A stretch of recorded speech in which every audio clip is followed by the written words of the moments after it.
Well, thank you very much. I'm really excited for the opportunity to present and really happy for feedback. So please feel free to have lots of questions at the end. So today, as Dr. Chen will be saying, I will be talking predominantly about selective vulnerability and traumatic brain injury. And I'll be focusing on microcircuits and physiology, but near the end of my talk, I'll get into some preliminary data about why I think neuroinflammation might be really important in this and where I'm hoping to go in the future. So first of all, I have no disclosures, and here's the objectives for what I'm hoping to talk about today. And I can't see the chat, so if there's anything I should know about, someone please interrupt me. All right, so first of all, we're going to be reviewing the chronic effects and common mechanisms associated with traumatic brain injury. I'm going to describe to you some different animal models of how we look at traumatic brain injury at the basic science level. We're going to do a very basic review of the cortical microcircuit, and then I'm going to get into my research that looks at function and selective vulnerability after TBI. So here are some of the chronic effects of traumatic brain injury that I'm sure many of you may be aware of. It can lead to cognitive and behavioral deficits, and these can be not just static, but in a population of people, they can actually be quite progressive over time. It can also be associated with epilepsy, especially in moderate to severe TBI, and it is a risk factor for neurodegenerative disease. And I'm just going to briefly review some of the literature on each of these so you guys have a good picture of why traumatic brain injury is so important to study. So first of all, I'll get into a little bit on cognitive and behavioral deficits, which I'll be focusing on a little bit more today, although I'm very interested in studying all these aspects of traumatic brain injury. So it's certainly probably not surprising that a severe TBI that affects the frontal lobe and leads to loss of tissue is associated with chronic deficits in cognitive function, especially executive function, since, for example, the frontal lobe areas of the brain are really important in executive function. Here's just an example case, and this is a 20-something-year-old man who was involved in a motorcycle accident, and he sustained contusion and intraparenchymal hemorrhage to the right frontal lobe. I think it's probably really not too surprising that 8 months later, when they did neuropsychological assessment, he has a lot of dysfunction when it comes to memory and executive functioning. And again, he's missing part of his frontal lobe. But I think this case might seem a little obvious. It's not so obvious in many other cases. And I think the trajectory of traumatic brain injury is also something we're learning that is not expected. I think classically, traumatic brain injury was sort of thought of as a static event. An injury occurs, there's loss of tissue, we form a glial scar, and that's it. But what we're learning is that's not the case, at least in a substantial subset of patients. So I thought this was an interesting study to talk about. This particular study looked at patients who experienced moderate to severe TBI, and they were able to follow them about 1 year after they sustained their injury to do cognitive testing, and then 30 years later. An important thing to note is they excluded everybody in this study who developed dementia. So these are people without dementia. And in this group, they find that greater than 50% of patients, specifically 55% of their patients, exhibit worsening of their cognitive function, which are really driving the results shown in this table, where they especially have deficits in recall and memory and arithmetic or processing type functions. But it's not just moderate to severe traumatic brain injury that's causing deficits. I think more recently, we are now more carefully studying mild TBI as well. And we're finding that even mild TBI is associated with chronic changes in cognition and behavioral abnormalities. Here's a scoping review of 45 different articles that looked at more subacute to chronic time points, and they find that overall, in studies that evaluated 3 months after injury to over a year, we're seeing more than 50% of patients are experience cognitive impairment at that point in time. Now, I keep throwing around these terms, mild, moderate, severe TBI. I think this is still pretty controversial in the TBI world because we're learning that there are so many problems, even with a mild TBI. But what do we mean by that? So how we are defining it currently is really how people are presenting on the day of their traumatic brain injury. When they come to the emergency room, often the Glasgow Coma Scale is used to look at the degree of eye-opening, verbal, and motor response. So a mild TBI is really considered a 13 to 15. So at most, they're a little bit disoriented and confused. Other metrics are often used depending on the test or study you're looking at, such as a loss of consciousness under 30 minutes or post-traumatic amnesia less than 24 hours. And sometimes studies will also include imaging variables, whether you can see anything on sort of standard CT or MRIs that you would receive in the hospital. But it varies across studies. But in general, that's the sort of classic definition of mild. And then moderate would be, moderate to severe would be much worse than that, and often associated with changes on imaging. And even for a lot of, there's always been a question of whether these results are really true in mild TBI. And I think the TRACK TBI study is really starting to have even more rigorous controls that are leading to less questioning of these results. Because the idea was, well, you're involved in some sort of traumatic incident, maybe that in itself is causing some issues with cognition later on. But when you have an orthopedic control group that has experienced peripheral injuries, and use this as your control group, they're still seeing that there are worse deficits with this mild TBI group at these chronic time points. Again, over 50% of patients are experiencing injury-related disabilities a year after their mild injury. And when you look into what's causing this injury-related disability, cognitive dysfunction rises to the top as one of the causes for why people are having this chronic disability. And these are some examples of how the TBI group compared to the orthopedic traumatic control group. And you can see that, again, executive functioning and memory are very affected in these group of patients that are not resolving over time. Post-traumatic epilepsy, again, is another thing that can happen after TBI. Here's an interesting paper that goes into the different types of syndromes and types of epilepsy that are associated with TBI. And what I think is interesting is it takes quite a while before people start to present with this syndrome. On average, it's 3.5 years. So sometimes that can be hard to relate back to knowing when people had a TBI, but it's usually in moderate to severe cases. So often that timing is a little bit better well known. I think in mild TBI, we still don't have a good grasp of this yet. And in this group, we find that there's sort of three main types of epilepsies that are occurring. They're most often focal, and over 50% of them, or around 50%, are really associated with a focus that starts right next to a lesion that they experienced associated with their TBI. And I just started here that most of these are really occurring in the frontal lobe, because the frontal lobe is often the location where a lot of contusions are occurring in traumatic brain injury, which we'll talk a little bit more about. And then for the rest of the 50% of patients, they're sort of split between not having a lesion identified on imaging, but having a focus somewhere, most often in the frontal or temporal lobe, or having mesial temporal sclerosis in their temporal lobe associated with an epilepsy. And finally, traumatic brain injury is a risk factor for neurodegenerative disease. I'm sure many of you have heard about chronic traumatic encephalopathy. This is a particular pattern of tau deposition that we see at the sulcal depths and around vessels that occurs particularly in people who have repetitive traumatic brain injuries. So it's most often been described in football players, but we're seeing it in soccer players and other sports that seem to have that sort of chronic subconcussive injury. But it may not be limited to just repetitive injury. There has been some reports that it can occur after a remote single traumatic brain injury, and it has been described in a forensic set of cases where they have remote contusions that seem more single in nature. So this is a little bit still less clear exactly how a contusion might promote that type of lesion. But it's not just chronic traumatic encephalopathy. All sorts of neurodegenerative diseases are showing in many studies to have an increased risk associated with traumatic brain injury. This includes Parkinson's disease and Lewy body pathologies. It includes Alzheimer's disease, and there's even been an association with ALS and traumatic brain injury. So overall, I think this literature is really pointing to the fact that, again, TBI is not just a static event that occurs and then resolves.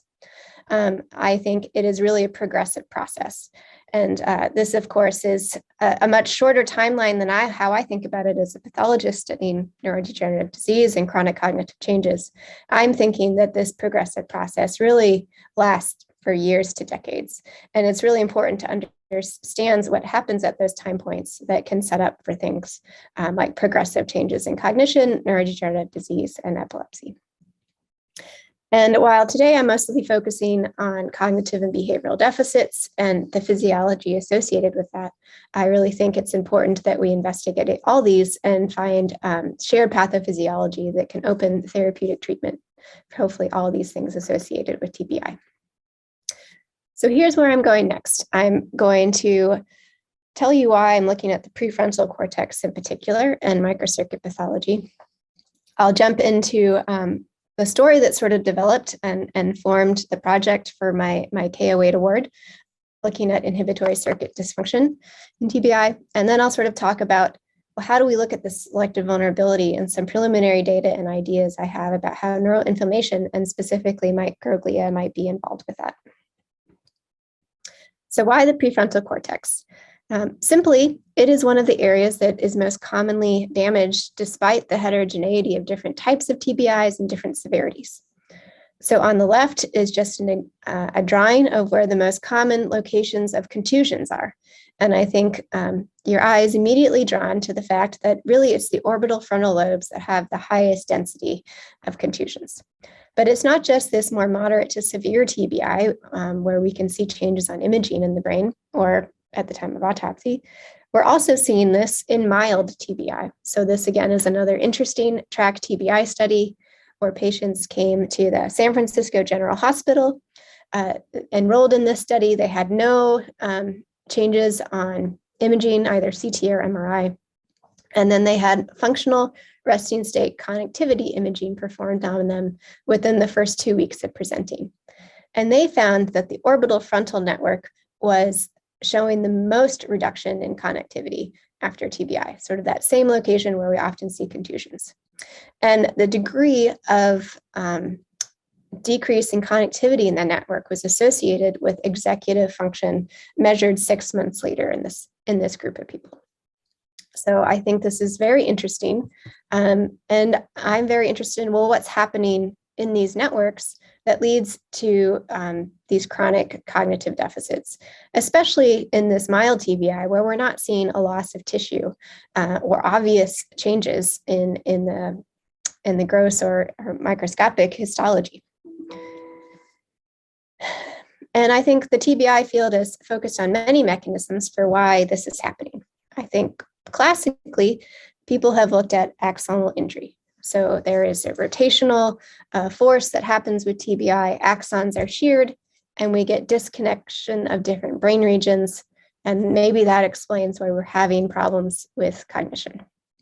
I think this has even more classically been looked at in severe TBI and comatose patients. And here is just an example as a pathologist, what we correlate this axonal pathology with on slides. So this is a picture of the amyloid precursor protein. And we view it as an indicator of axonal damage. Usually it's transported through axons and you will not see it build up, but when axons are damaged, you start to see buildup of this protein, especially in axons that show swellings or varicosities. And we even think it marks where axons are transected by forming these axonal bulbs. And this, we're learning, is occurring not just in severe TBI, but as we're looking at more and more animal models, especially pigs who have more human-like shaped brains, we see that this axonal pathology does occur even in mild TBI. And there was this interesting study performed in mice that really got me to think a little bit more about what's happening with circuits. So this was a transgenic mouse where we have YFP expressed specifically in it's the Thy1 mouse, and we have YFP expressed mostly in the layer 5 neurons. And it's great because it labels the axons as well. They used a fluid percussion injury model, which I'll talk a little bit about later, but it's sort of thought to be a mild to moderate diffuse injury to the brain. And you can clearly see numerous axonal bulbs and transections that are occurring in these neurons. Now, what I thought was most interesting is they looked at these neurons over time and found that there is not a significant loss of neurons that's happening even a month after injury. So the classic dogma of axonal transection leading to Wallerian degeneration and then death of the neuronal soma is really not happening in mild TBI. And I just wanted to remind everyone, here's a diagram of a classic pyramidal neuron and the axonal arbor. So while an axon out here might be transected because of a result of a TBI, there's still all these other connections, and this neuron is active in the network. So understanding what's happening to these neurons that are still living, even with axonal damage, I think is really important. And this study went on to look at, well, are there changes in firing patterns in these neurons that have been axotomized? And they did this at very acute time points, 1 and 2 days after the injury. And interestingly, they found that there was differences in shapes of the action potential produced by these neurons. But it's not just in the axonomized neurons, it's also in the neurons sitting next to them that don't have any axonal damage. So it seems that really damage is leading to changes in neuron firing that are affecting the circuit, and it's not just ones with axonal damage. I thought this was really interesting. And well, what's happening at chronic time points that I think are really setting up for what's going to happen later down the road, especially leading to risk for neurodegenerative disease. And no one's really looked at that. I think there is some insight into this from an epilepsy model that's called the cortical undercut model. And in this particular model, they use a blade to particularly make a cut through the cortex and de-afferent that area of cortex. So they specifically cut the axons that are coming into this area of cortex. And over time, these mice develop epilepsy. It takes many months. And if you look at the circuits in this de-afferented area, they show changes. So this is using glutamate uncaging to record the input coming into a layer 5 pyramidal neuron while you uncage and activate different areas around this neuron. And you can see that the field for excitation is broadened and increased in amplitude, while the opposite has happened for inhibition. So perhaps there's a change in the processing of the microcircuit that's leading to an excitable network that's happening in TBI. So how might this underlie circuits involved in cognition? So that became, as I finished up my fellowship and started in a lab studying traumatic brain injury, I became very interested in microcircuit physiology in the context of TBI. So before we jump into all the details, I'd just like to review the basics of the cortical microcircuit at a very high level. So here is just a picture of the layers of the cortex, predominantly the excitatory neurons. And classically, information, as I think we've been taught sort of in our neuroscience classes, you have, for example, the visual system. We have sight coming into the retina, which activates the LGN in the thalamus, and the thalamus projects to the cortex, predominantly going into projecting to the layer 4 granule cells, which then project up to the layer 2-3 pyramidal neurons, down, and those project to the deeper layer pyramidal neurons in layers 5 and 6. And then a subset of those pyramidal neurons then project to subcortical regions like the spinal cord or the thalamus or the basic ganglia. And then you have another subset that projects on to other cortical regions, usually in the contralateral hemisphere. That's the picture for granular cortex. Of course, we have agranular cortex, which doesn't necessarily have a layer 4, but the same thing applies where information comes from perhaps other cortical areas or thalamus up into the layer 2-3 pyramidal neurons and then down through the circuit. At each stage of these different layers, there's also inhibitory neurons inputting onto all these different excitatory neurons that can sort of control the flow of information through the network. There are many different types of inhibitory neurons, and I'm just going to focus on the most common two today. And these two, of course, which can be divided to even further subsets depending on how much of a grouper or a splitter you are, predominantly exhibit 85 to 90% of the inhibition that are layer 5 pyramidal neurons, which are the output layer of the cortex, receive. So these two types have different terms sort of based off of what metric you're using to classify them. We often use different proteins they express they're associated with a particular morphology and firing type.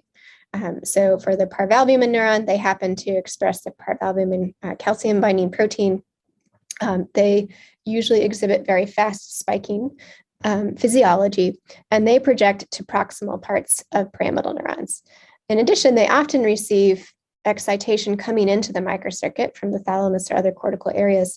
So they're really important in very feed-forward inhibition as well as very fast feedback inhibition.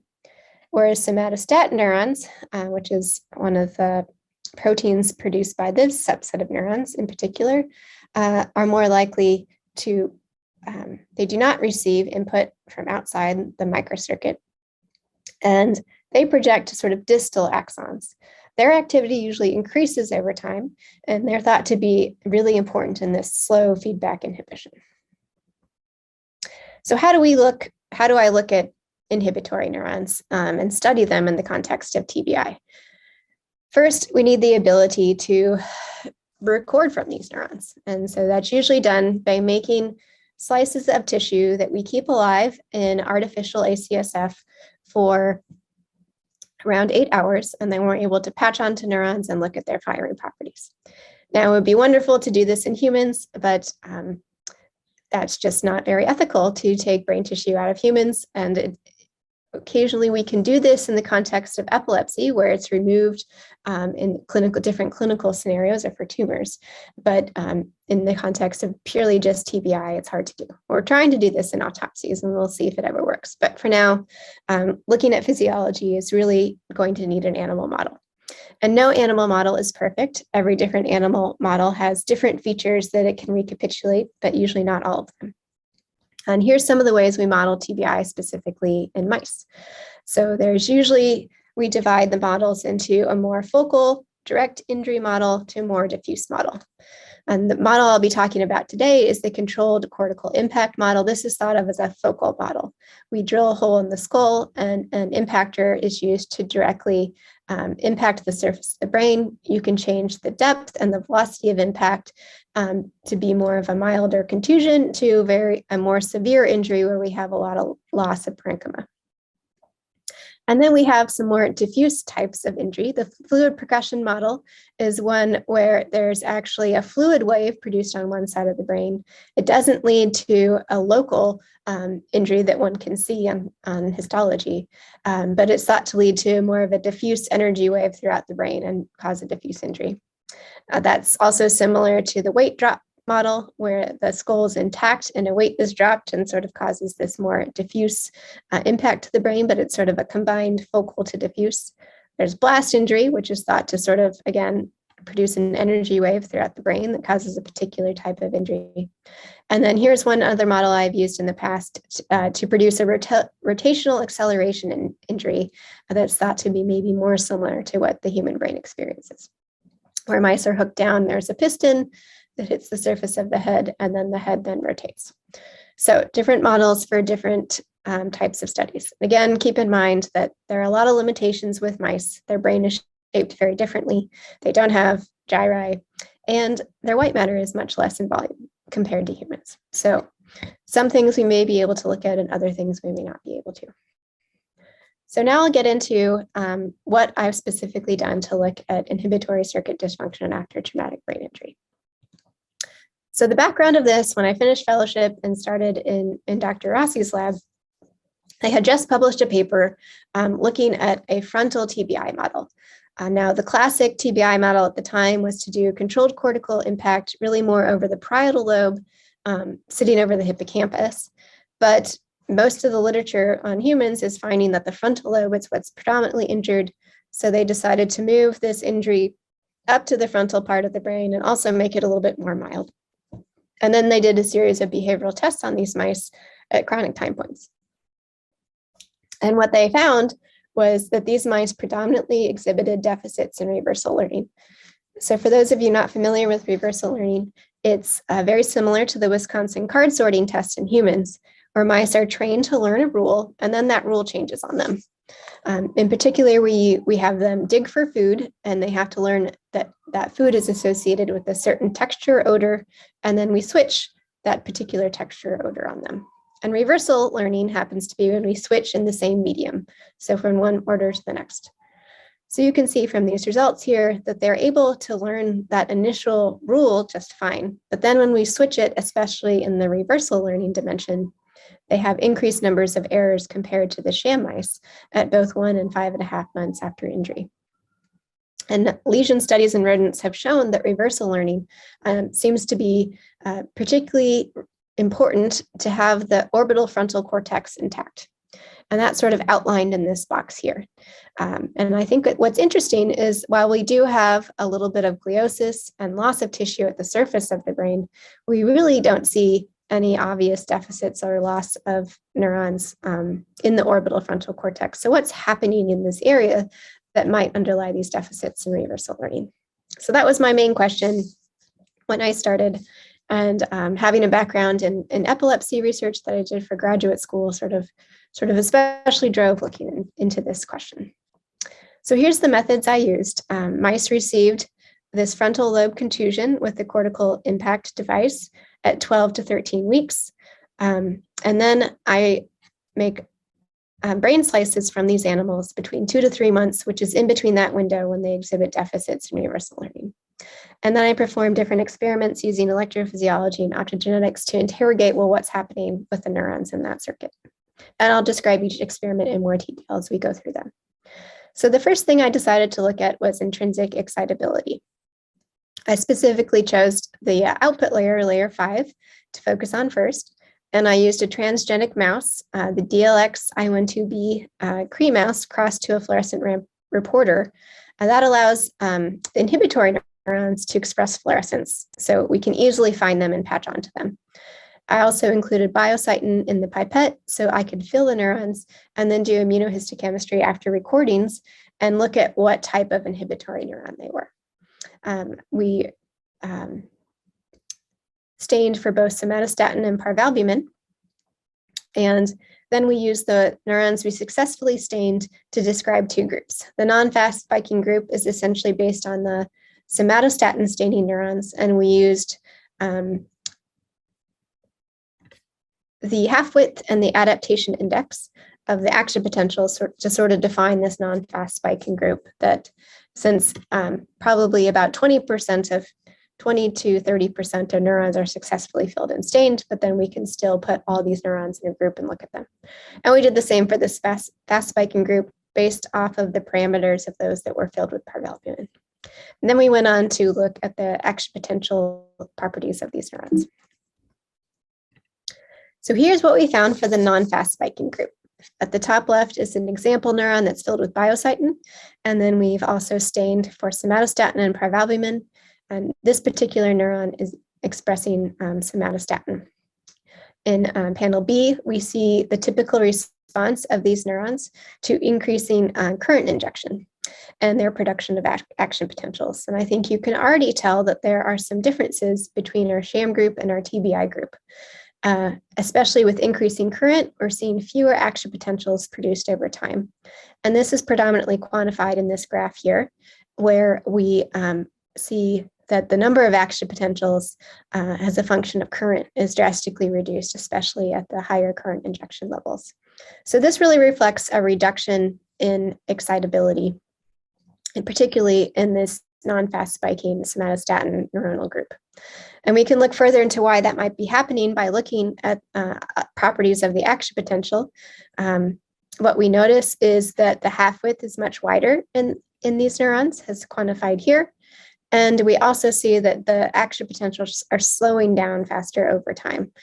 So while they start out at a similar frequency, they're much slower at the end, and that's quantified as the adaptation index here, where we look at the last interspike interval divided by the first.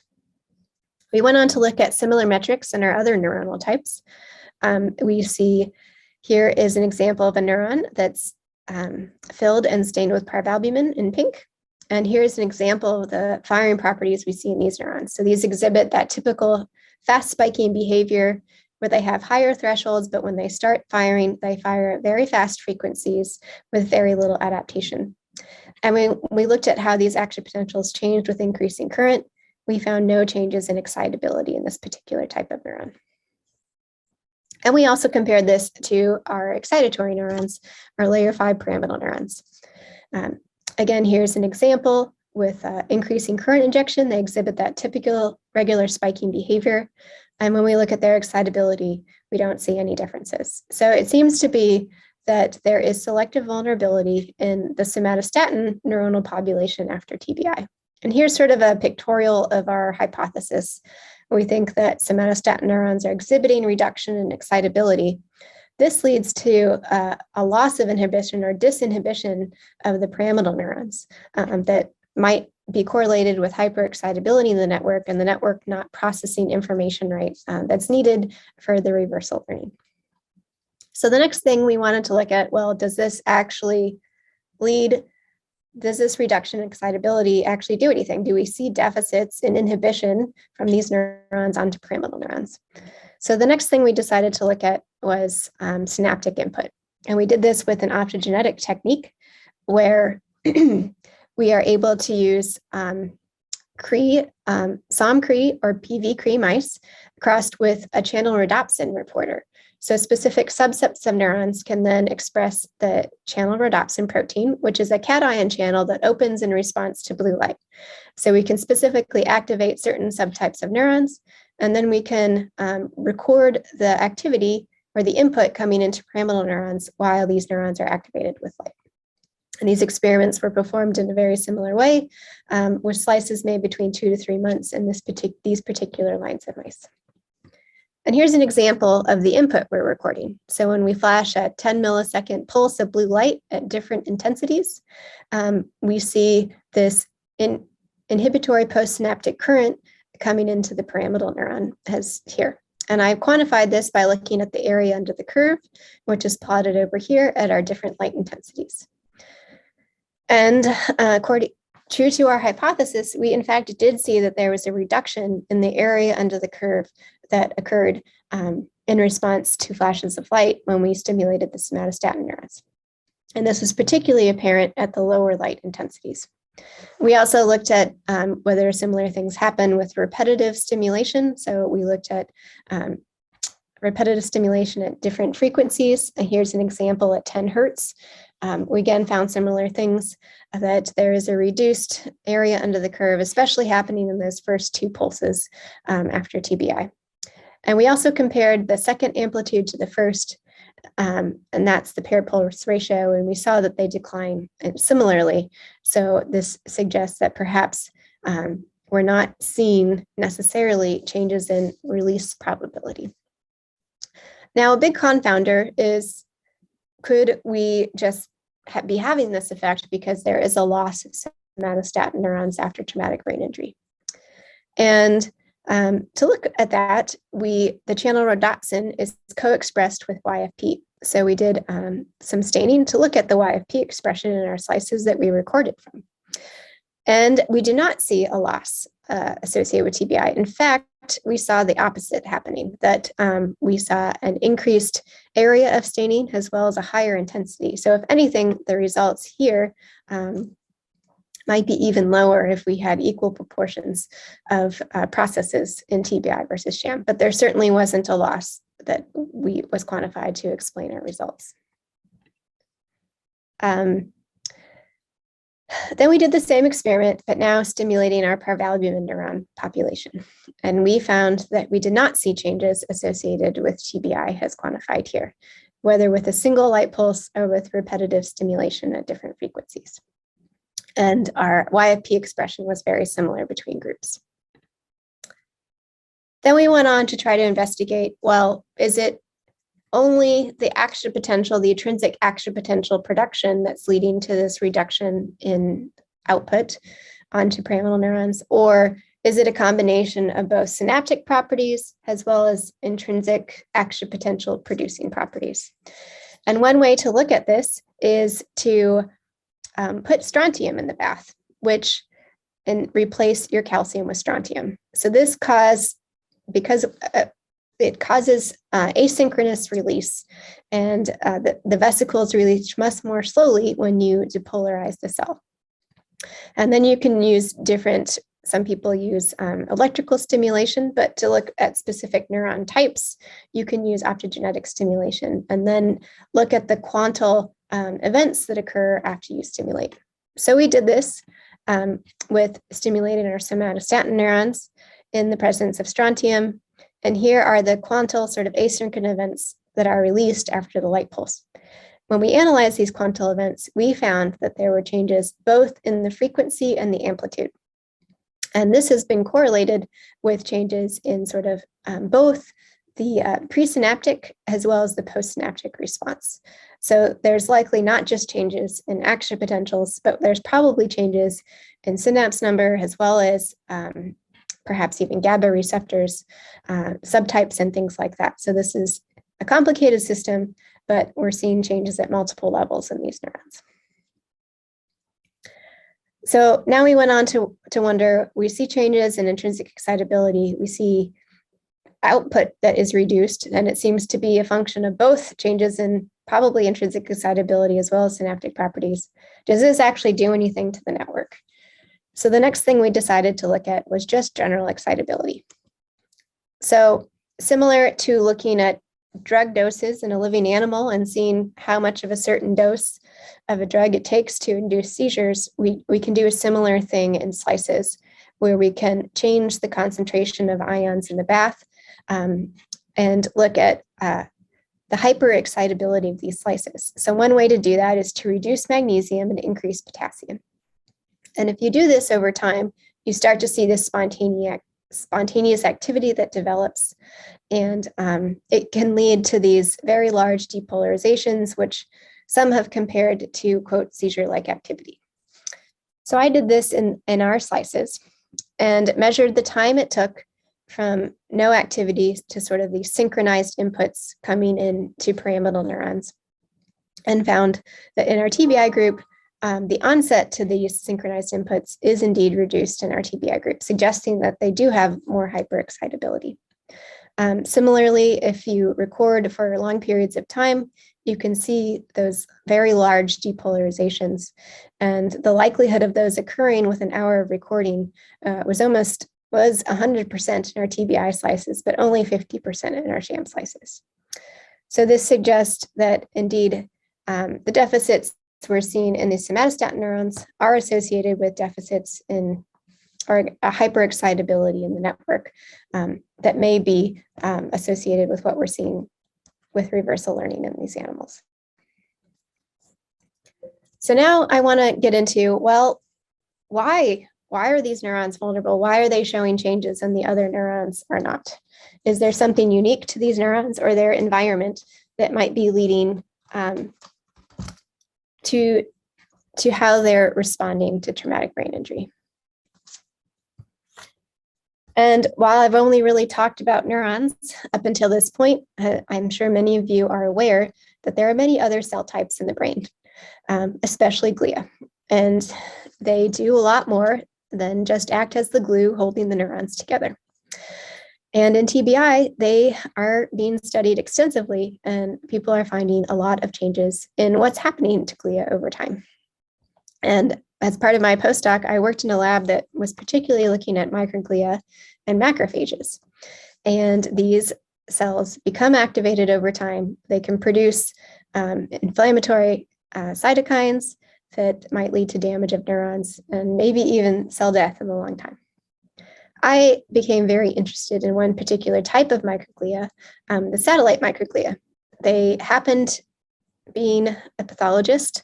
I thought they had this very interesting relationship with neurons, where they sit opposed on the cell body and sort of directly enwrap the soma. And I became fascinated with, well, what could this be doing to either help restore or perhaps lead to a maladaptive behavior that affects neurons in these chronic time points after TBI. And there's one study I did in my postdoc lab with Dr. Rossi, and we looked at microglia and how they changed in the context of the more classic parietal lobe injury and what this did in the hippocampus in an animal model that shows deficits in memory. And we found that there is an increase in the number of these satellite microglia in both excitatory and inhibitory neurons that's occurring.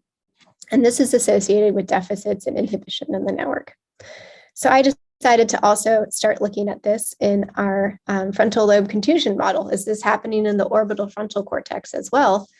And surprisingly, when again, this is preliminary data, so not for sure, but we do see that even 2 to 3 months after our injury, we see higher numbers of neurons that have this microglia, satellite microglia sort of wrapped around their soma. And when we divide neurons into their types, so far I've looked at the somatostatin expressing population compared to NEUN positive neurons that do not express somatostatin. There seems to be a difference between the somatostatin neurons and the non-somatostatin neurons, and that they may have higher levels of satellite microglia after TBI. So how could this lead to the changes that we're seeing in firing? So I think the literature suggests 3 potential possible mechanisms that I'm hoping to look into in the near future. One of these is perhaps they're changing GABA-ERGIC input to neurons. They could also be changing the adenosine regulation of neuronal activity in these neurons. And there's some data showing that these microglia in particular interact with the axon initial segment, which is an area of the neuron where action potentials are produced and really important in the shape of action potentials. So here's just a very little bit of background on this. So we see that there are several studies out there. This is in particular one done with neonatal mice in a complex febrile seizure model. And they found acutely after they induced these seizures that they did see an increase in satellite microglia.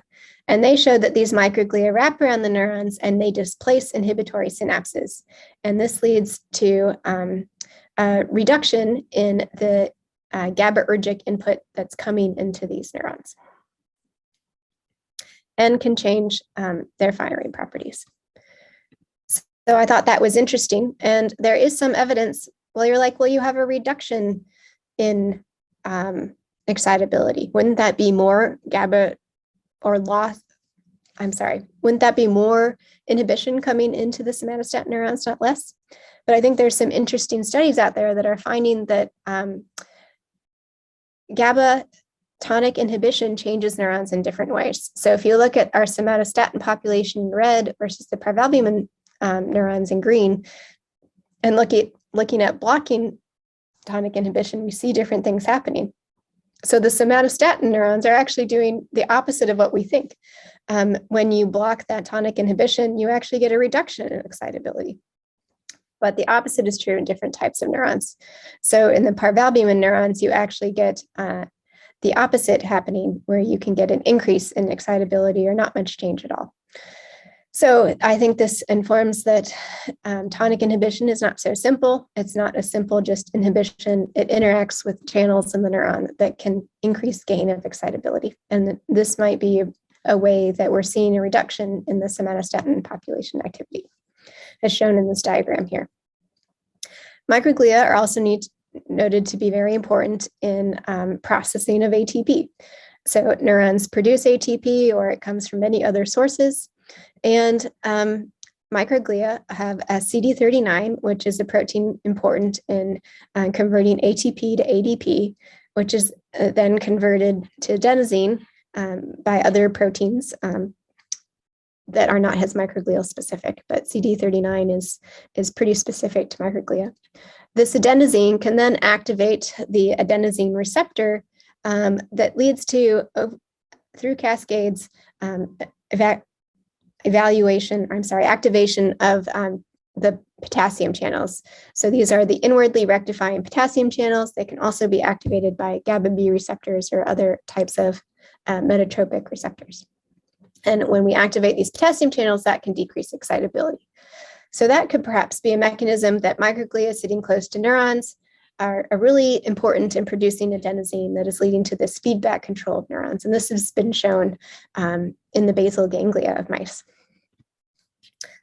So we have some preliminary data that suggest there is a decrease in excitability in neurons that have these satellite microglia sitting next to them. So these are recordings done in a transgenic mouse where microglia are labeled, so I can specifically see and go to neurons sort of adjacent to those. And I fill, fill these neurons with biocytin to view them afterwards.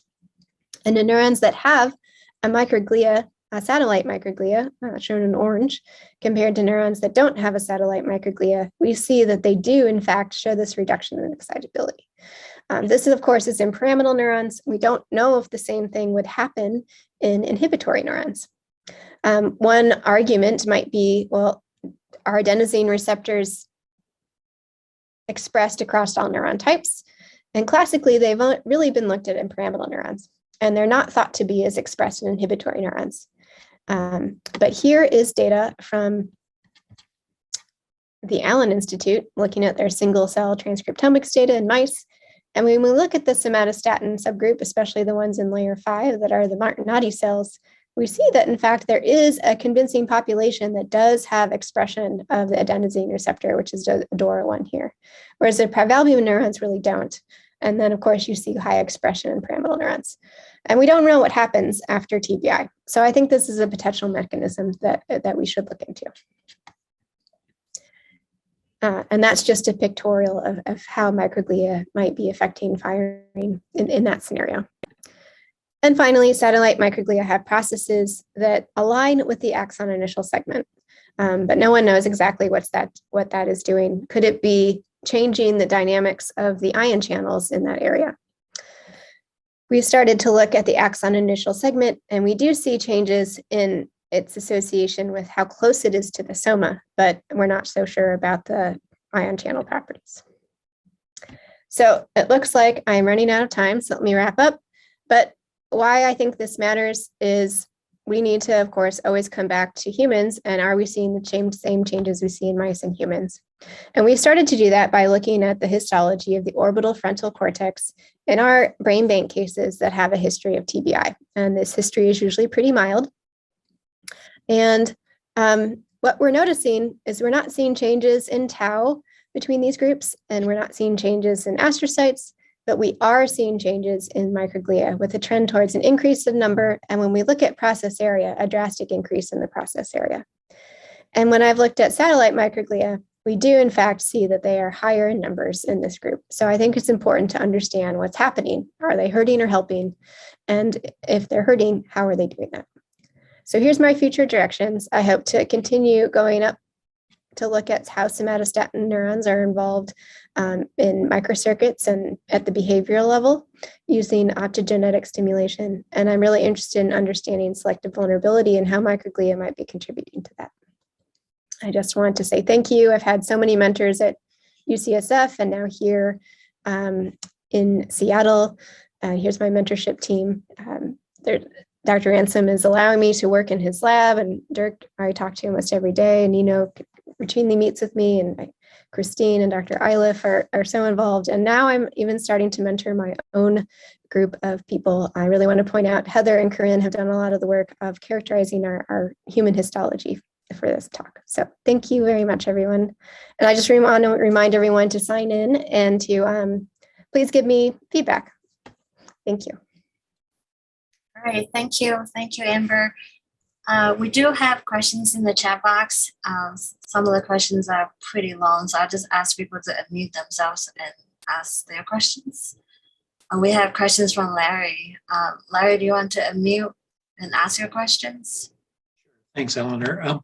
Let's see, great talk, Amber. Learned a lot out of it, but just wondering about mild brain injury and the parameters that can predict loss of function at a given number of years, or I guess different numbers of years, particularly considering the number of episodes, how long the episodes of loss of consciousness are, and the severity of the injury. So predicting the effects of a mild traumatic injury. Yeah, I think that's one we still don't know enough about. I think people in our neuropathology of neurodegenerative disease, people have certainly looked at some of these variables when it comes to chronic traumatic encephalopathy pathology. And they're finding that it's not necessarily the loss of consciousness. It's more associated with number of years of play and age. So it seems that maybe it's in the context of football, for example, it might actually just be the subconcussive injury that matters more. And you can't necessarily predict it by how many times people are actually blacking out or having that more severe injury that they could document a little bit better. Okay. But that's with neurodegenerative pathology. And the other thing we just were on a Connect TBI call earlier today, is this data is really hard to get from people, especially when it happens 50 years before you get their brain and are studying it. A lot of people don't necessarily remember this. Family members may not know it about their loved one. So we're trying to come up with better questions to really be able to document this better. More than just, did you ever have a TBI or not? And sometimes you have to have questions that are specific so people know what you're talking about when you're talking about traumatic brain injury. I think for the longest time, people who played football be like, yeah, I felt rattled, but they wouldn't necessarily say they had head injury. So yeah, it's a big area that I think we don't have enough information on so far. Eleanor had a couple of interesting questions. So my first question is, so for your electrophysiology and optogenetic study, how did you decide on the timing in your mouse models? Relate to that is, I was just thinking whether there is any critical period after injury that the neurons show dynamic activity that you're not catching. Yeah, no, that's a really good question. So I just chose this sort of chronic time point between 2 to 3 months because that's where we had the documented changes in cognitive function. So, and we know that between 1 and 5 months, there are these deficits in reversal learning. So I sort of chose within that period to do these recordings. But I think it's a really good question. Is there a critical, when do these deficits develop? Is it immediately after, or is it several weeks to a month after? And if we can figure out when it happens, is there something we can do to stop it from happening? I think that's a great question. And Another question. Oh, sorry, Larry. Just a quick question. Is there any innate capability of repairing injury, anatomic injury? And I think they are progenitor stem cells. Certainly in the hippocampus, there is thought to be progenitor cells. I don't think that is classically the case for the cortex, but I don't know as much about the cortex. Okay. And I think it's argued about whether the progenitor cells we study in the dentate gyrus in mice are still capable of occurring in humans, with some people saying yes and some people saying no. But I would say there's differences in how people respond to injury that doesn't seem to be just based off of the differences in injury people receive. So there's a subset of people that actually do well and they don't necessarily develop these cognitive or behavioral deficits, and they actually improve over time. And then there's a subset of people that progressively get worse over time, and we don't know why that happens. Certainly the mouse model is not the best way to look at that because we're not necessarily able to replicate that. And I think I see Dr. Chen's question about GWAS studies. I think that will be really important. What are the genetic susceptibility or environmental risk factors that might promote people who are able to heal in some way? But we don't know what the physiologic association is. I do think like neurons are still there, and they're not necessarily, especially in mild injury. I think neuronal degeneration is not happening in the earlier time periods. But I think the neurons are still responding, and they might be sprouting axons or dendrites. We saw changes in the number of processes on the somatostatin neurons. Like they were trying to make up for the fact that they were having this decrease in excitability, but it wasn't quite enough. So I do think there is a capability for changes to happen that could be good and bad. That's great. Are there other questions? I have one.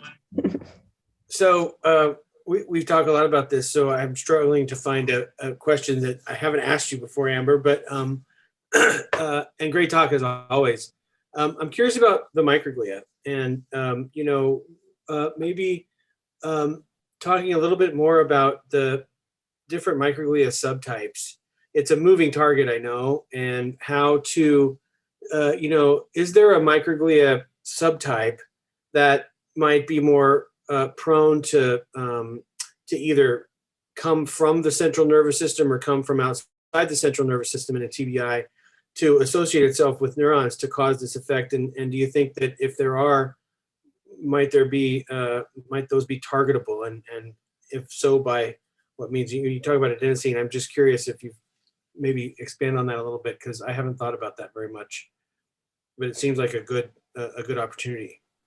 Yeah, I mean, the satellite microglia have predominantly identified as a subtype based off their morphology. Right.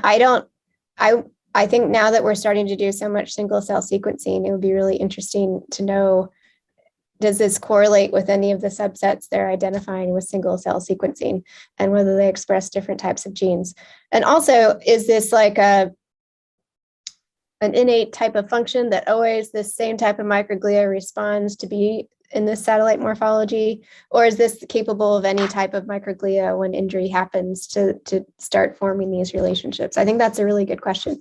So I'm hoping to look at some of this with the digital spatial profiling as part of that grant to look at how satellite microglia and their expression patterns are different from other microglia, and hope that that gives us clues for how they might be directly modifying function and causing that, at least in sham or control mice, that reduction in excitability. And then if they are different, and I also don't know if they're doing something good or bad. Maybe this is overall, helping to restore the network. But if it is causing perhaps somatostatin neurons to fire less than they should, then we could specifically target them if they have a different type of transcriptome, I think. At least that would be my hope.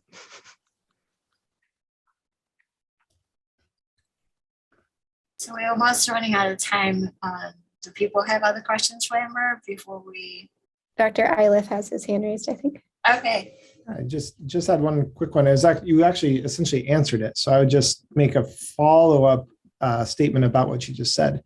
So I think defining this microglial subpopulation of interest here is that's like the critical step, right? And then I think the single cell data is maybe your best shot at doing that. But the benefit would be that if you can identify, promoter sequences or enhancer sequences that are active in that subpopulation, then that you could then use genetic approaches in animals to really get a causal relationship, as opposed to just an associative relationship, which is kind of where you're stuck at right now, right? Right. Yeah. No, that will be definitely needed in the long run to really identify that type of pathology for sure. Yeah. Nice. That was a great talk, though. All right. Take care. Thank you all.